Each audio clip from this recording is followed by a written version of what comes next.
Bienvenue à tous dans votre programme 15 minutes de grâce et de vérité. Quelle joie encore de pouvoir se retrouver pour une nouvelle session aujourd'hui. Je vous invite avant tout de louer le Seigneur avec moi, avec ce chant qui nous invite à célébrer notre Seigneur.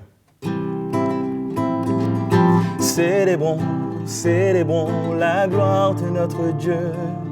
Célébrons sa sagesse, sa puissance. Il a donné la victoire à son peuple. Célébrons la gloire de notre Dieu. Célébrons la gloire de notre Dieu. Célébrons sa sagesse, sa puissance. Il a donné la victoire à son peuple. Célébrons la gloire de notre Dieu. Il y a tant de joie dans sa présence,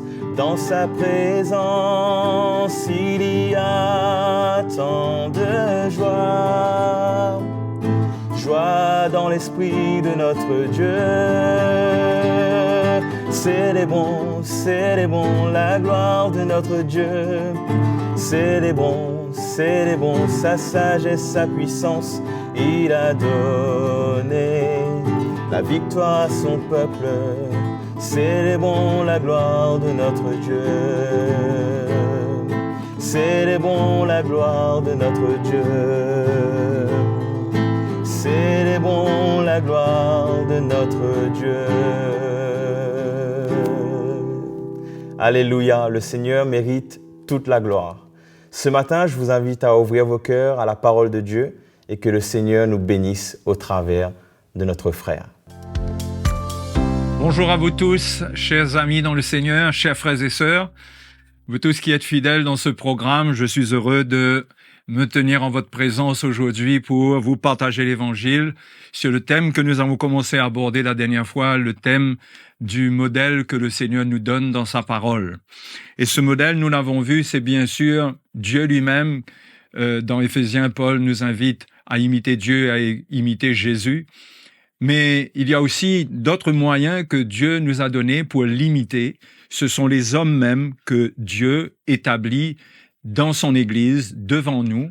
Et nous ne devons pas ignorer cela parce que il y a beaucoup de chrétiens qui veulent ignorer cela à cause des imperfections qui se trouvent dans la vie des hommes.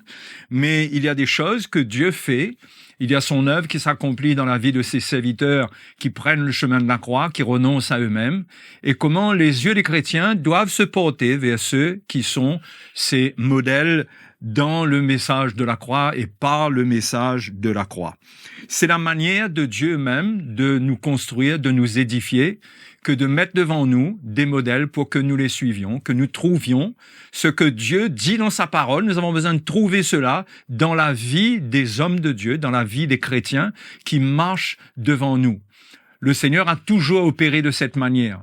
Il a fait comme cela pour Josué. Josué marchait devant Moïse avant d'entrer en Canaan, d'aller conquérir Canaan. Il a dû suivre Moïse. Ça a été la même chose pour Élisée, qui a suivi Élie pendant longtemps, avant de se retrouver lui-même dans le ministère de prophète, à faire même le double des miracles qu'Élie a fait. Et puis, c'était aussi le chemin qu'avait suivi Timothée lorsque Paul l'a pris avec lui. Paul a été son modèle. Timothée n'a pas forgé sa propre doctrine. Il n'est pas né de nouveau pour ensuite être relâché dans la nature et aller concevoir lui-même le service de Dieu. Mais il a suivi un modèle et ce modèle était son père spirituel. C'était l'apôtre Paul. Donc, on peut voir d'une manière récurrente dans la parole de Dieu que le Seigneur construit et édifie et forme les hommes qu'il appelle en les plaçant devant des modèles. Et c'est quelque chose que nous ne devons pas ignorer, nous qui voulons servir le Seigneur, parce qu'étant chrétiens, nous ne sommes pas appelés à remplir simplement les salles, mais nous sommes appelés à devenir des disciples, à porter des fruits, à le servir. C'est comme cela que nous devons trouver le modèle, les modèles que Dieu a placés devant nous. Donc, nous allons faire quelques petites lectures. Par exemple, je viens de vous parler de Timothée par rapport à Paul. Eh bien, dans 2 Timothée chapitre 3, verset 14, l'apôtre Paul dit Toi, demeure dans les choses que tu as apprises et reconnues certaines, sachant de qui tu les as apprises. Vous voyez comment c'était important pour Paul qui prenait soin de Timothée. Il voulait s'assurer que Timothée ne suivait pas d'autres modèles en dehors de celui qu'il était lui-même pour Timothée. Il voulait que Timothée reste dans la doctrine, dans l'enseignement qu'il avait reçu de l'apôtre Paul. C'est pourquoi il insiste avec lui de demeurer dans les choses qu'il a apprises et sachant de qui il les a apprises. C'est important pour nous de savoir de qui nous apprenons les choses que nous mettons en pratique. Est-ce que ce que nous apprenons provient de gens qui ont une vie pure, qui marchent dans les traces de Christ, qui suivent le vrai évangile, ou bien est-ce que nous suivons des hommes qui nous enseignent des traditions, de la philosophie, des doctrines qu'ils forgent eux-mêmes personnellement, ou bien est-ce que eux-mêmes sont en train d'imiter le Seigneur, eux-mêmes ils portent l'œuvre de la croix dans leur vie, et dans ce cas, c'est bon de suivre de tels hommes, de les imiter.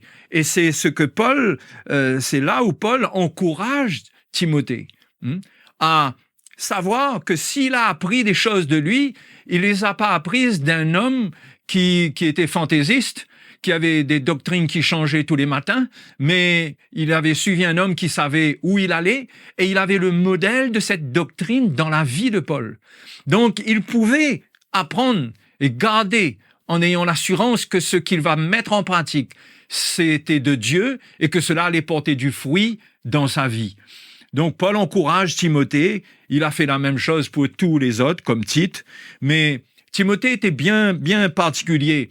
Et on peut voir encore plus loin dans 1 Timothée chapitre 4, verset 12. Vous voyez, si on laisse les éléments de la parole de Dieu éparpillés dans toute la parole de Dieu, là où c'est, on ne va pas réaliser comment certains thèmes sont présents et sont là, comme je le dis, d'une manière récurrente, sont vraiment là, c'est fait exprès. Dieu a mis ces choses dans sa parole et en étudiant, nous allons pouvoir regrouper des pièces de puzzle et les retrouver pour comprendre le sérieux de ces points que nous partageons.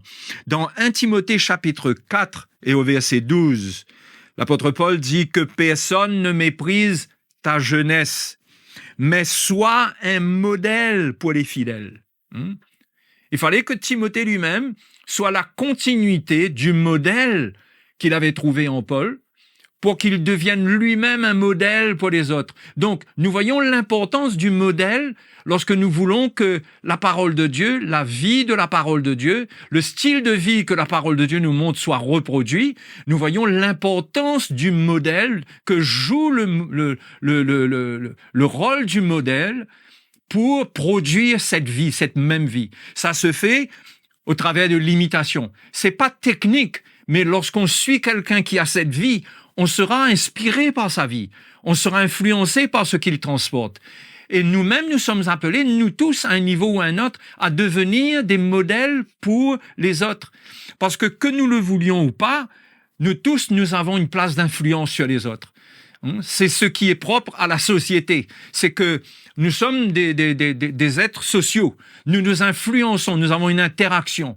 Et si nous sommes de mauvais modèles, nous allons inspirer de mauvaises choses aux autres. Mais si nous suivons nous-mêmes de bons modèles, comme ça a été le cas pour Timothée, nous allons devenir des modèles, comme Paul le dit, en parole, en conduite, en amour, en foi, en piété. Ce qui veut dire que Timothée trouvait dans la vie de Paul non pas seulement de la théologie, de l'explication doctrinale, mais il voyait comment Paul vivait l'évangile. Il ressentait son cœur, il voyait ses résolutions, sa détermination, comment il se conduisait, quel amour il manifestait, comment il parlait, comment il répondait aux chrétiens, comment il les encourageait. Et Timothée avait un modèle et il recevait cela dans son cœur. Il portait cela dans son cœur et cela se reflétait dans sa vie, lui-même dans son ministère, lorsqu'il encourageait l'Église et prenait soin du peuple de Dieu. Paul était aussi un modèle pour lui en pureté. Mais en parlant de parole, il y a un autre endroit dans 2 Timothée chapitre 1, verset 13, où l'apôtre Paul parle du modèle de saine parole. 2 Timothée 1, 13, l'apôtre dit retiens dans la foi et dans l'amour qui est en Jésus-Christ le modèle des saines paroles que tu as reçues de moi. Voyez comment Timothée n'exprimait pas un évangile qui venait de lui-même, mais cela lui avait été transmis. C'était les saines paroles de Paul, les saines paroles qui venaient de la saine doctrine. C'était des propos qui venaient de la doctrine du Seigneur et du cœur du Seigneur. Et Timothée était imprégné de cela. Pourquoi? Parce qu'il suivait de près. Paul avait dit à Timothée, tu as suivi de près mon enseignement, mes résolutions, ma douceur. Timothée suivait de près, ce qui veut dire que Paul était un modèle constant pour lui. Et cela influençait sa vie. Et comment le chrétien ne doit pas avoir peur de se mettre sous la saine influence de ceux qui ont un cœur pur, de ceux qui ont une vie qui est donnée pour l'évangile, pour apprendre d'eux comment ils vivent, comment ils répondent, comment ils réagissent.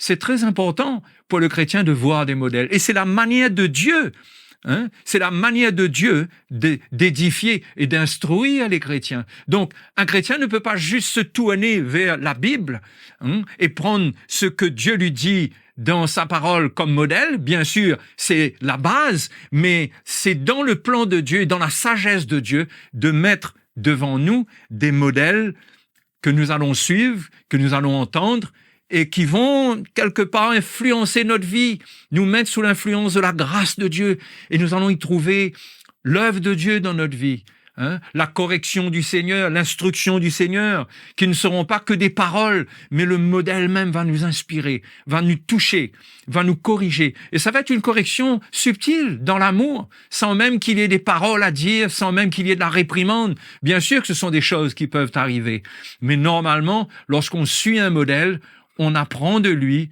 sans même qu'il y ait de toutes sortes d'interactions, de réprimandes et de discussions sur des sujets, mais à la base même, le modèle inspire. C'est pourquoi ce sont des choses que nous devons considérer dans notre marche chrétienne et ne pas faire de la vie chrétienne quelque chose qui est personnel, que nous protégeons, que nous essayons de fabriquer nous-mêmes, d'inventer nous-mêmes, mais nous devons trouver cela dans les bergers que le Seigneur nous a donnés. À condition, bien sûr, qu'eux-mêmes, ils marchent dans la voie du Seigneur, qu'ils ne soient pas en train de vivre leur évangile. Ils ne sont pas en train de promouvoir leur royaume, mais ils marchent sur les traces du Seigneur.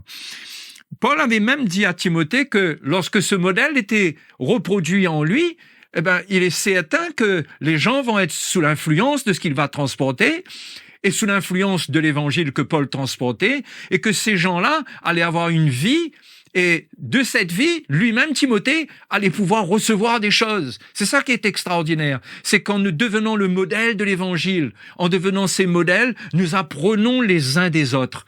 C'est ce que Paul dit à Timothée dans 2 Timothée, chapitre 2, verset 22. Paul dit, fuis les passions de la jeunesse, et recherche la justice, la foi, l'amour, la paix avec ceux qui invoquent le Seigneur d'un cœur pur. Nous l'avons vu dans 1 Timothée chapitre 4 verset 12 que Paul a été un modèle de pureté pour Timothée. Et donc Timothée apprenait cette pureté et ce modèle était reproduit et les autres aussi, les chrétiens aussi qui suivaient Paul, il y avait cette pureté de cœur, la doctrine les purifiait. Et ils pouvaient eux-mêmes devenir une bénédiction les uns pour les autres. Et donc, Paul encourage Timothée à fréquenter, à être avec ceux qui ont un cœur pur et aussi à apprendre d'eux. Donc, nous pouvons tous être des modèles les uns pour les autres, ce qui veut dire que nous allons être un encouragement les uns pour les autres. C'est la même chose que Paul a laissé à Tite et aux autres. C'était pas quelque chose qui était particulier à la relation qui existait entre Timothée et Paul, mais c'était comme cela que Paul concevait la construction de l'Église. Donc, je vous encourage à considérer ces modèles, à considérer cela, à intégrer cela dans votre vie chrétienne, de manière à ce que vous fassiez de plus grands progrès dans le Seigneur. Voilà pour aujourd'hui. Je vous laisse sur ces quelques paroles et je vous donne rendez-vous à la prochaine session. Que le Seigneur vous bénisse tous. Je suis sûr que vous avez été bénis aujourd'hui par la parole de Dieu. Aimez et partagez cette vidéo autour de vous. N'oubliez pas, abonnez-vous à notre chaîne YouTube CTMI. Et si vous voulez nous écrire, nous envoyer un témoignage, écrivez-nous à l'adresse qui s'affiche maintenant même sur vos écrans. Je vous dis à la prochaine session et que le Seigneur vous bénisse.